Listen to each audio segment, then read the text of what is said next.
Bom, boa tarde, pessoal. Hoje vamos falar um pouco sobre os direitos humanos relacionados à atenção à saúde da criança e do adolescente.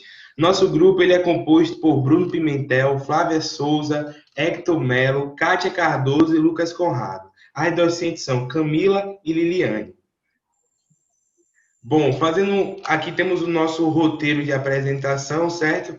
E fazendo uma breve introdução sobre o assunto.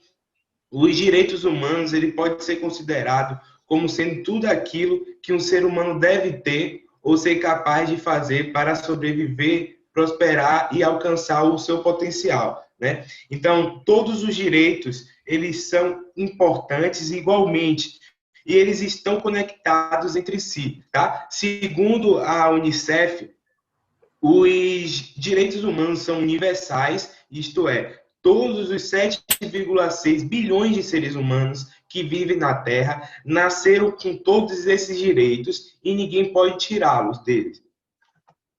Bom, a Declaração Universal dos Direitos Humanos, ela reconhece que os direitos humanos ele funciona como uma espécie de pré-requisito para a paz, justiça e a democracia. Adentrando já no nosso recorte, que seria as crianças e os adolescentes, os direitos humanos eles valem igualmente para todas as crianças e os adolescentes, tá? Esse determinado grupo ele possui alguns direitos que são adicionais, que respondem às suas necessidades específicas, que estão voltadas para a proteção e o desenvolvimento. E como eu havia dito, utilizando um trecho de um documento da Unicef, esses direitos eles não podem ser retirados das crianças e dos adolescentes, tá bom? Bom, falando um pouco sobre os marcos legais, no plano internacional, a proteção da infância foi inaugurada com a assinatura da Declaração de Genebra no ano de 1924. Este documento apresenta uma infância vulnerável que deve ser protegida pelo mundo adulto e era muito pautada no cuidado da infância, ou seja, a criança deveria ser alimentada, deveria ser cuidada e somente isso. Essa declaração não possuía força coercitiva perante as nações, figurando apenas como uma recomendação da Liga das Nações aos governos. Em 1959, foi aprovada pela Assembleia Geral das Nações Unidas a Declaração dos Direitos da Criança, que ampliou os direitos assegurados à população infantil, como o direito ao nome, nacionalidade, lazer, etc. Com essa declaração, observamos uma mudança do discurso, agora fundado na proteção ao direito da infância e não apenas no cuidado. Em 1989, temos a aprovação da Convenção sobre os Direitos da Criança, agora de natureza coercitiva, que conferiu às crianças tratamento prioritário com vistas à melhoria de sua qualidade de vida. No Brasil, desde o Império até o regime militar, o Estado agia por meio de uma política repressiva sobre os menores infratores, os quais eram levados para casas de correção e para internatos, né, funcionando como uma política de tutela do Estado sobre o indivíduo. Era uma política minorista que até hoje perdura na sociedade. Em 1988, com a Constituição Cidadã, merece destaque o artigo 227, que dispõe sobre o dever da família, da sociedade e do Estado, na garantia do direito à vida, saúde, alimentação, educação, lazer, etc., à criança e ao adolescente. Quem regulamenta esse artigo é o Estatuto da Criança e do Adolescente, o ECA, que foi instituído em 1990 e que apresenta a doutrina da proteção integral das crianças e dos adolescentes na condição de sujeitos de direitos que merecem tratamento adequado e com absoluta prioridade à sua condição de pessoas em desenvolvimento. Pode passar.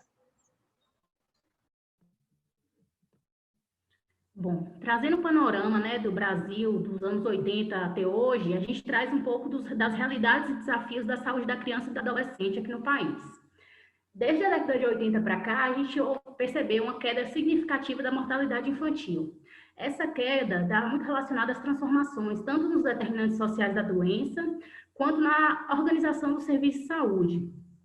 Nessas mudanças, a gente pode observar várias questões, como, por exemplo, o crescimento econômico, a melhoria no nível de educação das mulheres, a redução da taxa de fecundidade, os programas de transferência de renda, as melhorias na questão do acesso ao saneamento básico, e isso também promoveu o aumento do acesso à contracepção, à atenção pré-natal e aos cuidados durante o parto. E assim, a gente pode destacar mais de 50 programas e iniciativas para melhorar os indicadores de saúde materna e infantil, principalmente infantil. A gente, diante de todos esses programas, a gente pode observar também uma melhoria na situação nutricional dessas crianças. A gente tem vários programas a destacar, como, por exemplo, o programa de aleitamento materno, o programa de redução da mortalidade infantil, o programa de agentes comunitários, que levavam agentes para a casa das pessoas para fazer a hidratação oral, orientar essas mães. Teve a estratégia da saúde da família, que também influenciou muito na redução da mortalidade materna, e mais recente, o Pacto pela Vida. Todas essas transformações melhoraram muito os indicadores de saúde materna e infantil e acabaram resultando na redução das incidências de doenças agudas graves entre crianças e adolescentes e o aumento de condições crônicas, como, por exemplo, as doenças cardiovasculares e a obesidade. Pode passar. Pode passar.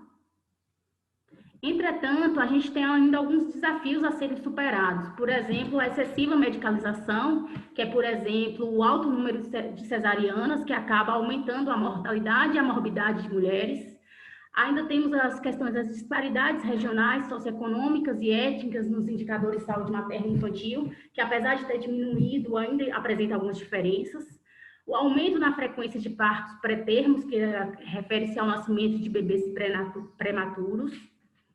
A pouca integração entre os serviços de atenção pré-natal, atenção ao parto, nascimento e puerpério e ao recém-nascido, que a gente observa que nem todas as mulheres têm acesso a quantidades mínimas de consultas pré-natais. Nessas consultas, nem sempre é realizada a aferição da pressão arterial, nem sempre é realizado o teste para HIV nessas gestantes, nem sempre é realizado o exame das mamas. Além disso, tem algumas questões ainda que são persistentes na questão da saúde integral da criança e do adolescente, que são referem-se ao aborto inseguro, às mortes evitáveis, a sífilis congênita, que é um problema de saúde pública atual, a gravidez na adolescência, a transmissão vertical do HIV, e ainda a questão da violência, acidentes e drogadição, que seria o vício de substâncias químicas, e entre crianças e adolescentes, que ainda se faz muito frequente. Pode passar. Então, além da realidade dos desafios, é importante levantarmos a questão das violações dos direitos humanos que as crianças... A principal forma de violação desses direitos é por meio da violência. Quando a gente fala de violência, a gente não está aqui falando somente da violência física, mas qualquer tipo de violação à integridade desses jovens. Sendo assim, há basicamente 3 tipos de violência sofridas por esses grupos de jovens. A violência auto-infligida, quando é contra si mesmo, a violência interpessoal, que pode ser dividida entre violência intrafamiliar e doméstica, quando acontece por meio dos próprios parentes, ou a violência comunitária, quando é por pessoas conhecidas, do seu ciclo social. Ainda há a violência coletiva, quando são atos violentos que acontecem nos âmbitos macrosociais, políticos e econômicos, ou seja, a falta de direitos, a falta de acesso à alimentação de qualidade, educação de qualidade e de uma saúde adequada. Pode passar. O próprio Ministério da Saúde, por exemplo, vai caracterizar a violência contra crianças e adolescentes em 2001 como quaisquer atos ou omissões dos pais, parentes, responsáveis, instituições e ou da sociedade em geral que terminem em danos físicos, emocionais, sexuais e morais das vítimas. Ou seja, aí a gente tem uma ideia do tamanho do que pode ser enquadrado como as violações das crianças e adolescentes no Brasil. Pode passar. Então, aí a gente pensa, qual é a relação disso com a saúde? O que é que nós, como profissionais de saúde, nós podemos fazer? A principal ferramenta utilizada são as fichas de notificações. As fichas de notificações é o principal elo que os sistemas de saúde eles têm com as políticas de saúde futuras, em que pode haver as questões epidemiológicas e, com isso, pode haver uma resposta para esse problema. Tanto que, a partir disso, em 2010, houve a criação da estratégia de linha de cuidado para a atenção integral à saúde de crianças, adolescentes e suas famílias em situação de violências. Essa estratégia, ela priorizou com que profissionais de saúde, gestores de saúde, eles se conscientizassem e focassem a sua atenção integral à saúde das crianças, para que houvesse a diminuição dessas violações dos direitos humanos. Pode passar. Não podíamos falar da saúde da criança e do adolescente sem citar o panorama da Covid-19. Como é sabido, né, em dezembro de 2019, surgiu na China o SARS-CoV-2, que se tornou o mais grave problema de saúde pública desta geração. E, em razão disso, diversas medidas de isolamento social foram instituídas a fim de reduzir a transmissibilidade e os impactos advindos com essa pandemia. Entretanto, na infância e na adolescência, esses impactos eles vão possuir efeitos diretos e efeitos indiretos, sendo que os efeitos diretos vão estar associados às manifestações clínicas direto do COVID, e os efeitos indiretos vão estar ligados, por exemplo, ao estresse, né? E toda a sua toxicidade, que vai afetar a saúde mental de crianças e de adolescentes, gerando um claro aumento de sintomas de depressão e de ansiedade, queda na cobertura de vacinas e de programas de triagem universais, que vão resultar em efeitos devastadores, sobretudo no que diz respeito à erradicação e o controle de doenças imunopreveníveis, o exagero no uso de mídias, como TV, computadores, tablets, principalmente agora, nesse momento que está vindo a aula via EAD, que vai acabar ocasionando o surgimento de novas doenças, como problemas visuais, por exemplo, o aumento da fome e do risco alimentar, que vai resultar em déficit alimentar, sobretudo devido ao fechamento de escolas, de creches, a perda da receita familiar, da redução do auxílio emergencial também, redução do acesso de serviços de atenção primária e de atenção especializada, um efeito resultante, né, do medo da população em relação à Covid, a redução também da frota de transporte público e da reconfiguração dos sistemas de saúde. Pode passar.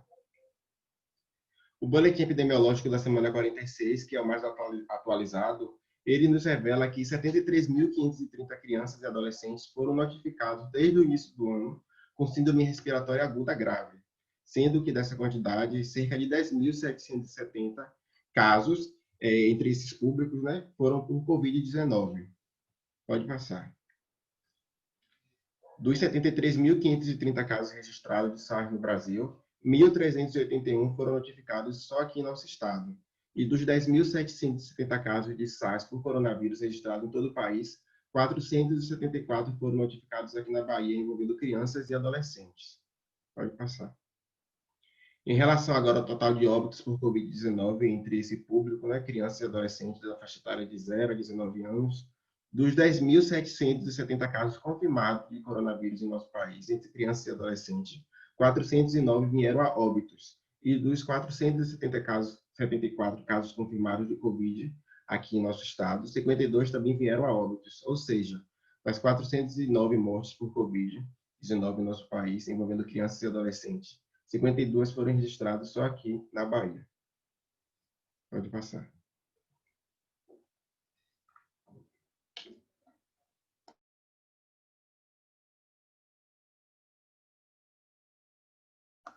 Vá. Bom, então, nos últimos 30 anos, houveram melhorias nas condições de vida das crianças e adolescentes, certo? A partir dessas normas, que seriam os direitos humanos. Então, mais de 50%, houve uma redução de mais de 50% de mortes de crianças menores de 5 anos, desculpa. Então, caiu também pela metade a proporção de crianças subnutridas, tá? E 2,6 bilhões de pessoas a mais tiveram acesso à água potável, tá certo? Porém, por outro lado, mesmo com muitas melhorias, milhões de crianças e adolescentes elas têm os seus direitos sucumbidos, tá? Perdendo o seu período essencial da vida, certo? Como 262 milhões de crianças e adolescentes, elas continuam fora da escola. 650 milhões de meninas se casaram antes dos 18 anos. E uma em cada 4 crianças, isso é uma perspectiva, tá? Uma em cada 4 crianças, ela viverá sem recursos hídricos até o ano de 2040. Então, a partir disso, cabe à nossa geração exigir para que os líderes de governos, empresas e comunidades, elas cumpram com seus compromissos e tomem medidas pelos direitos dessas minorias que não possuem uma voz ativa ainda. E, por fim, essas são as nossas referências.